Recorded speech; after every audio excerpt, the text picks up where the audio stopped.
The rescue in ice and fire. The frozen winds of Nexarian howled across the battlefield like vengeful spirits, carrying with them the acrid smell of burning metal and ozone. Captain Joran Vale gripped the controls of his fighter as explosions bloomed across the icy plain below, painting the perpetual twilight with orange and red fury. His tactical display screamed warnings, but his attention fixed on a single flashing signal: the Empress's convoy, surrounded and breaking apart under relentless fire. "Captain, command orders us to maintain formation," Lieutenant Myra's voice crackled through his headset, tense with concern. Joran's jaw tightened as he watched another of the crystalline Dominion's elegant ships spiral toward the frozen surface, trailing plasma fire. Somewhere in that chaos was Empress Thyra, the one leader who had shown willingness to stand against General Vornak's brutal expansion. Losing her meant losing hope for half the galaxy. "Negative," he said, already banking his fighter toward the carnage. "I'm going in." "Joran, that's suicide." He cut the channel and dove, his small craft screaming through the upper atmosphere. De Vornak's heavy cruisers dominated the sky, their weapons turning the battlefield into a killing field of light and destruction. Joran wove between particle beams, his hand steady despite the adrenaline flooding his system. He'd flown worse odds. He told himself that, even as his shields began taking hits. The Empress's flagship, the Starlight Sovereign, lay broken across a glacier, its crystalline hull fractured and dark. Joran set down 50 meters away, the landing rough enough to rattle his teeth. He was out of the cockpit before the engines finished cycling down, running across ice that cracked beneath his boots. Smoke poured from a breach in the Sovereign's command section.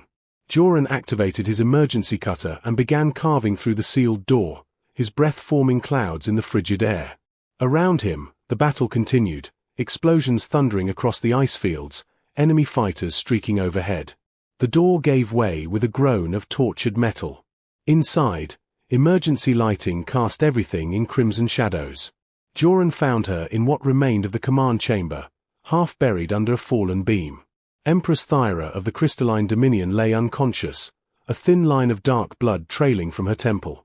Even injured and vulnerable, she possessed an otherworldly beauty that made Joran's breath catch. Her skin seemed to hold an inner luminescence, and her features carried a delicate elegance he'd only seen in ancient artwork. He knelt beside her, checking for a pulse at her throat. Her skin felt surprisingly warm beneath his fingers despite the cold.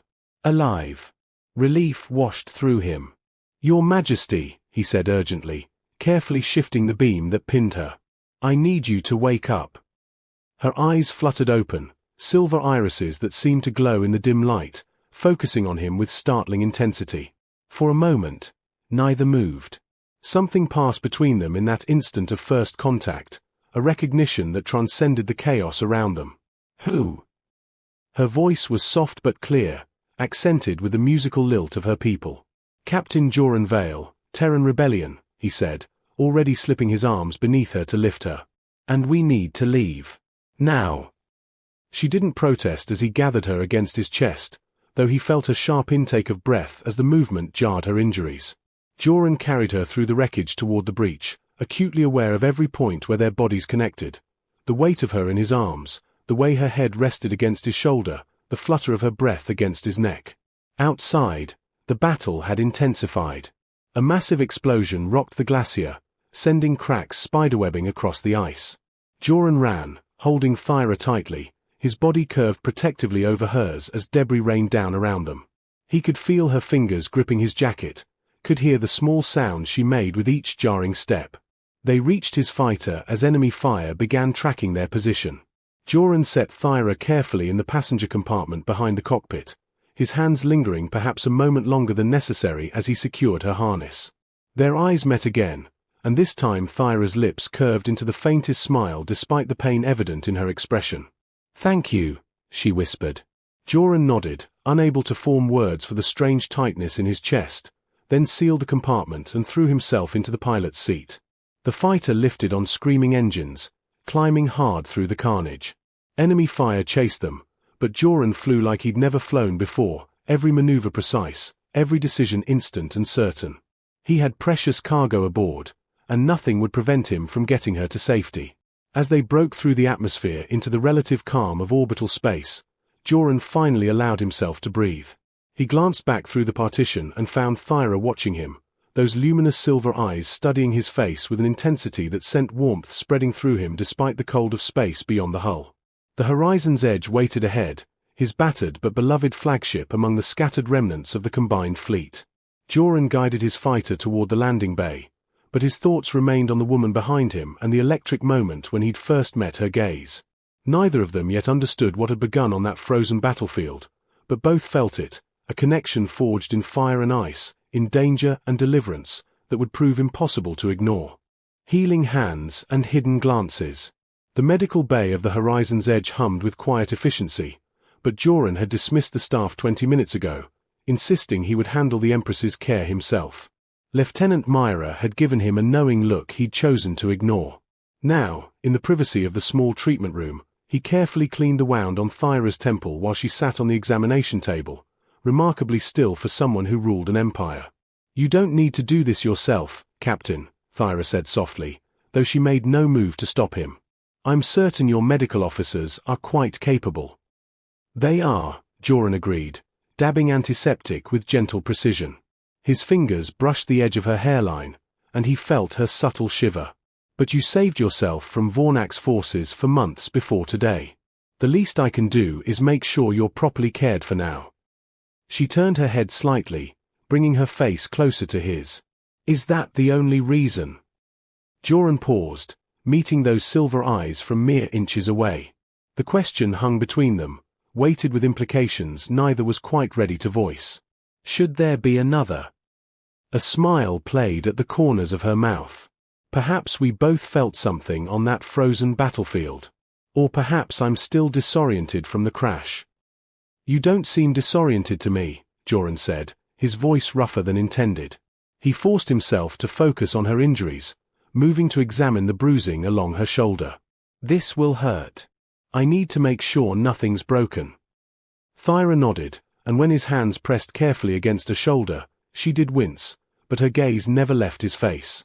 Joran tried to maintain professional detachment, but the warmth of her skin beneath his palms, the trust in her eyes, the quiet intimacy of the moment, all of it conspired against him. "Your people speak highly of you," Thyra said as he worked. "They say you've never lost a pilot under your command. That you fight for those who cannot fight for themselves." "Propaganda tends to exaggerate," Joran replied, though a slight smile tugged at his lips. "I don't think so." Her hand came up to rest on his forearm, stopping his examination. "I saw how you flew through that hell to reach me. How you shielded my body with yours during the extraction. Those aren't the actions of someone playing a part." Joran looked down at her hand on his arm, at the contrast between her luminescent skin and his more weathered appearance. "You would have done the same." "Yes," she admitted. "But that doesn't make what you did less remarkable." Their eyes locked, and Joran became acutely aware of how close they were, of the rapid pulse he could see at her throat, of the way her breathing had changed. He should step back, maintain distance, remember that she was an empress and he was a rebel captain with nothing to offer but a war-torn ship and uncertain tomorrows. Instead, he let his hand settle over hers where it rested on his arm. "The remarkable thing," he said quietly, "is that you're here at all. When I saw your convoy under attack, I thought—" He couldn't finish the sentence. "You thought you'd lost me before we'd even met," Thyra finished for him, her voice barely above a whisper. The presumption in her words, that they were somehow meant to meet, that losing her would have mattered to him personally, should have felt absurd. They'd known each other for less than 2 hours. Yet Joran found himself nodding, his thumb unconsciously tracing small circles on the back of her hand. "I should finish your examination," he said, though he didn't move. "You should," she agreed, not pulling away. The moment stretched, taut with possibility, until the ship's intercom crackled to life. "Captain Vale to the bridge. We have incoming vessels, identity unknown." Joran jerked back, the spell broken. Thyra's hand slipped from his arm, leaving his skin feeling cold where she'd touched him. He helped her down from the examination table, his hand steady on her waist perhaps a moment longer than strictly necessary. "Can you walk?" he asked. "I'm injured, not helpless," she replied, but there was warmth in her tone, not offense. "Besides, if those vessels are Vornak's hunters, you'll need all the strategic minds you can gather. My people have been fighting him longer than yours. Then come with me to the bridge, Joran said. But if the fighting starts again, you're going straight to a secure location. So protective, Thyra murmured, but she followed him toward the door. As they walked through the corridor side by side, her shoulder occasionally brushing his, Joran wondered what exactly had begun between them in that medical bay. Whatever it was, he found himself hoping they'd have time to discover it. Strategies and stolen moments. The war room aboard the Horizon's Edge had seen countless battles planned within its walls, but never with an empress standing beside a rebel captain, both bent over the holographic display as if they'd been doing this together for years rather than hours. Vornak will expect us to run, Thyra said, her fingers dancing through the projection to highlight 3-star systems. He knows my fleet is scattered, that your rebellion is still building strength. He'll pursue aggressively. Joran studied the map, aware of her proximity, of the faint scent she carried, something like starlight and winter flowers. Then we don't run. We choose our ground and make him bleed for it. The nebula of Karath, Thyra said immediately, zooming the display to a swirling mass of gas and stellar debris. Its electromagnetic interference will neutralize his numerical advantage. Our ships are better suited for close-quarters maneuvering. That's 3 days of hard burn from here, Joran observed, already running calculations. Can your remaining fleet make it? If you provide escort. She turned to face him fully, and in the glow of the hologram, her features seemed carved from light itself. This partnership we're forming, Captain, it's more than just tactical necessity, isn't it? The question, delivered in her direct way, caught Joran off guard. Around them, the war room was empty. They'd been working for hours after sending the bridge crew to rest. Ship's night had fallen, leaving them alone with starlight streaming through the observation windows and their unspoken tension. I think, Joran said carefully, that we work well together.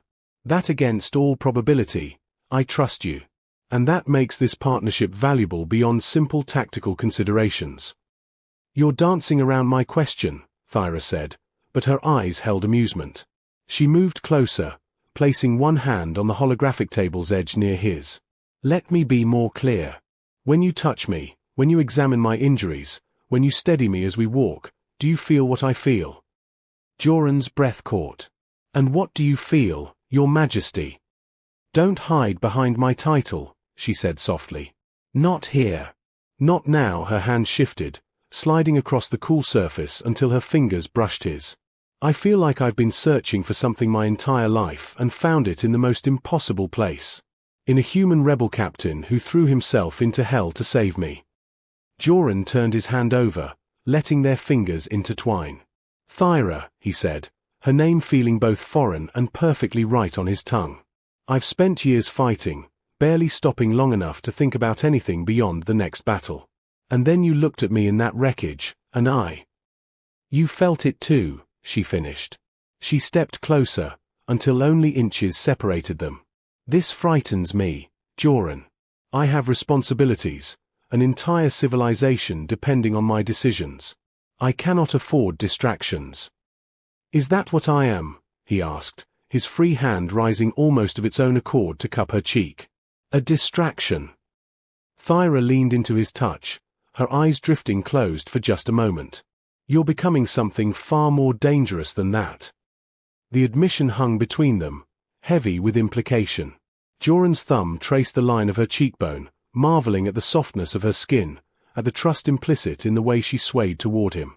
Every instinct screamed that this was complicated, impossible, that an empress and a rebel captain had no future together. But when Thyra's eyes opened again, when she looked at him with such raw honesty that it stole his breath, Joran found he didn't care about impossibilities. He leaned down slowly, giving her every chance to pull away, his heart hammering against his ribs. Thyra rose on her toes to meet him, her hand coming up to rest against his chest where she must have felt his racing pulse. Their lips were a breath apart when the klaxon shrieked through the ship. They sprang apart as Lieutenant Myra's voice burst through the intercom. Captain, Vornak's forward scouts just dropped out of hyperspace. 12 ships inbound, weapons hot. Joran cursed softly, his hand still tingling from where he'd touched Thyra's face. Battle stations. I'm on my way. Thyra caught his arm as he turned toward the door. Joran, she pulled him back, and before he could react, pressed a quick, fierce kiss to his lips, there and gone in a heartbeat, but searing him with its intensity. For luck, she whispered. And so you know this isn't finished. Then she released him and they were running toward the bridge together, the taste of her still on his lips and the promise of that kiss burning brighter than any star. Whatever was growing between them would have to wait. But as Joran took his command chair with Thyra beside him, coordinating their joint forces with the seamless unity of two minds thinking as one, he knew that waiting would only make the eventual surrender sweeter. First, though, they had a warlord to defeat. Battle and confession. The bridge of the horizon's edge thrummed with controlled chaos as Vornak's fleet materialized from hyperspace like predators scenting blood. Joran's hands moved across his command console with practiced efficiency, issuing orders that sent his ships into defensive formations while Thyra coordinated her scattered crystalline vessels through a secondary station they'd hastily set up beside his chair. He brought more than scouts, Lieutenant Myra reported grimly from tactical. Count is up to 40 ships and climbing. He wants to end this now. Joran met Thyra's eyes across the short distance between them. In the crimson battle lighting, her features seemed ethereal, almost otherworldly, but her gaze held the steel of a leader who had fought 100 battles. The Karath Nebula, she said. We run for it now, make him chase us into the interference field. All ships, execute retreat pattern Veil 7, Joran commanded. Mark heading for Karath Nebula, maximum burn. Crystalline vessels take point. We'll cover your approach. The horizon's edge shuddered as the first enemy salvo struck their aft shields. Joran gripped his armrests, watching the tactical display as their combined fleet began its desperate race toward the safety of the nebula, still 2 hours away at their maximum speed. Vornak's ships pursued with relentless hunger, their superior numbers allowing them to fire in waves that hammered at the fleeing vessels. Thyra, redistribute power from your forward shields to engines, Joran said, seeing one of her cruisers beginning to fall behind. We'll tighten our defensive screen to compensate. She didn't question him, simply relayed the orders in her musical language. The trust implicit in that acceptance made something tighten in Joran's chest. They'd been working side by side for hours now, anticipating each other's tactical choices, covering each other's weaknesses. It felt natural, like they'd been doing this for years instead of days. Enemy flagship is breaking formation, Myra called out. It's making a run at the Empress's command ship. They've identified her vessel. Joran's blood went cold. Thyra had transferred her flag to the Crystal Dawn, a smaller but faster ship that now blazed at the head of their formation. Vornak clearly intended to cut off the head of the crystalline Dominion, and his massive dreadnought was accelerating with terrifying speed. All Terran vessels, converge on the Crystal Dawn, Joran ordered, already plotting intercept courses. We're not letting him through, Joran, no, Thyra said sharply, turning to face him. You'll expose your entire fleet for one ship. Tactically, it's foolish. Tactically, we need you alive, he shot back. Personally, I'm not watching you die today. Their eyes locked, and in that moment the entire bridge seemed to fade away. Thyra's hand found his on the armrest, squeezing hard. Then we face him together. Order the Crystal Dawn to come about. We'll meet Vornak's charge head-on while your ships flank. It was audacious, possibly suicidal, but Joran found himself grinning fiercely. Lieutenant Myra, you heard the Empress. Relay coordinates for combined strike pattern. We're about to show Vornak what happens when he threatens what's ours. The next 20 minutes blurred into a symphony of destruction and desperate courage. The Crystal Dawn wheeled about, its weapons blazing, while the horizon's edge and 3 escort frigates screamed in from the flanks. Vornak's dreadnought came on like an avalanche, its massive guns tearing through space, but the combined fleet's coordination was flawless, every ship moving in perfect harmony as Joran and Thyra called out orders in rapid succession, their voices overlapping and complementing like a practiced duet. Thyra, drop ventral shields and redirect to port, now. Joran shouted as he saw the enemy's firing solution align. She obeyed instantly, and the killing shot that would have crippled the Crystal Dawn instead splashed harmlessly across reinforced shielding. In the same heartbeat, her return fire carved through Vornak's weakened forward deflectors, opening a gap that Joran's ships exploited with ruthless precision. The dreadnought reeled, trailing atmosphere and fire. Vornak's remaining ships faltered, their formation breaking as they realized their commander was vulnerable. Joran pressed the advantage mercilessly, his fleet and Thyra's moving as one entity, driving the enemy back toward the nebula's edge where the electromagnetic interference turned their superior numbers into a liability. "He's running," Myra announced with barely suppressed triumph. "Vornak's fleet is breaking off." A ragged cheer went up across the bridge, but Joran barely heard it. He was watching Thyra, who had slumped slightly in her chair, the adrenaline of battle finally ebbing. Their eyes met across the distance, and something profound passed between them, the recognition of what they'd accomplished together, of how perfectly they'd fought as one, of how close they'd come to losing each other. "Lieutenant, you have the bridge," Joran said, already rising from his command chair. "Pursue Vornak's forces, but maintain defensive posture. I need a moment with the Empress." He didn't wait for acknowledgement, simply walked to Thyra and offered his hand. She took it without hesitation, letting him pull her to her feet and guide her toward the small observation deck adjacent to the bridge. The door sealed behind them, leaving them alone with the stars wheeling past the viewport and the distant flashes of their ships securing the battlefield. "You could have died," Thyra said quietly, turning to face him. "When you moved the horizon's edge between Vornak's guns and my ship, Joran, if his targeting had been a fraction faster—" "I know," he interrupted, stepping closer. "And you could have died a dozen times today. Every time you redirected power to weapons instead of shields, every time you drew fire to give my ships an opening. Thyra, do you think I didn't see what you were doing?" "We won," she whispered. "That's what matters." "No." Joran reached up, framing her face with both hands, forcing her to meet his eyes. "What matters is that I realized something today, somewhere between the first shot fired and the last. I can't lose you. Not to Vornak, not to this war, not to anything. And that terrifies me because I've never felt this way about anyone." Thyra's hands came up to cover his, her silver eyes shimmering in the starlight. "I'm an empress, Joran. My life belongs to my people.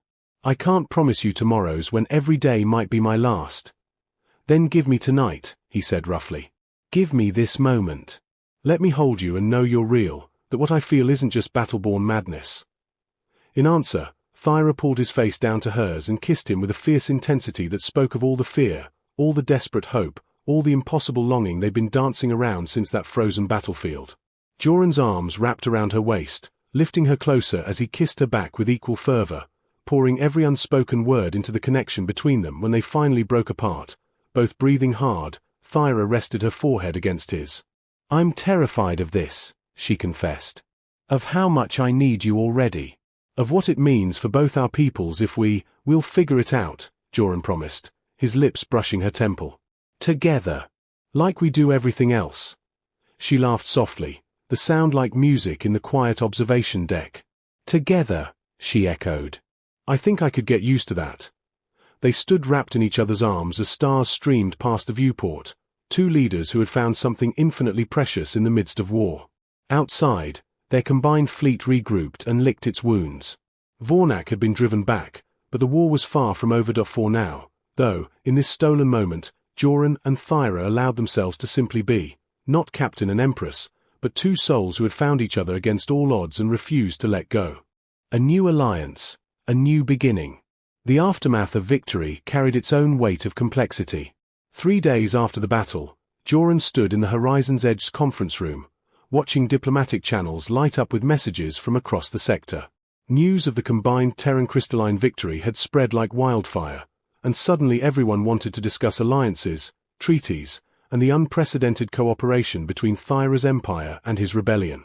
Thyra entered the room with her usual grace, though Joran could now read the tension in her shoulders. She'd changed from her battle attire into formal robes that shimmered like captured starlight, every inch the empress her people needed her to be. But when her eyes found his, they softened with an intimacy that made his heart race. "The Crystalline Council summons me home," she said without preamble. "They want a full accounting of the battle and to discuss us." Joran's jaw tightened. "Us?" "Apparently our coordination during the battle was broadcast across every military channel in the sector," Thyra said with a wry smile. "The way we worked together, the risks we took for each other, it didn't escape notice. My advisors are concerned about the implications of their empress becoming involved with a human rebel." "And your people?" Joran asked quietly. "What do they think?" Thyra moved closer, until she stood directly before him. "My people are alive because you helped me defeat Vornak's advance. They're grateful, curious, and yes, some are concerned. Change frightens people, even positive change. Is that what I am? Joran reached out to take her hand, no longer caring who might see.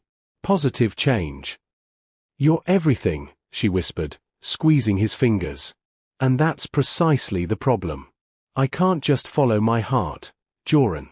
Every decision I make affects billions of lives. If I choose you, if we try to make this work, it becomes a political statement whether we want it to be or not.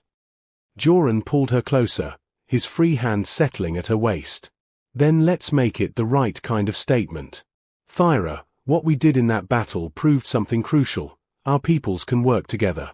We're stronger unified than divided. Vornak proved that, and he won't be the last threat we face. You're suggesting we formalize the alliance, Thyra said, understanding dawning in her eyes. Make our partnership official on every level.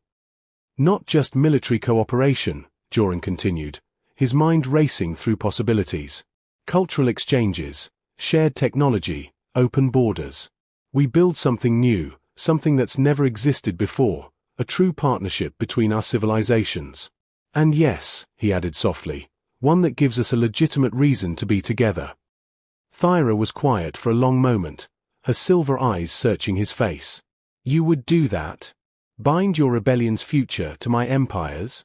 It would mean giving up some of your independence, answering to councils and committees instead of making your own choices. I'd do a lot more than that for you, Joran said simply. Besides, you're right that this is bigger than us. Our peoples need each other.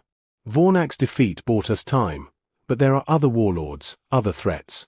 If we stand together, we might actually survive, Thyra finished.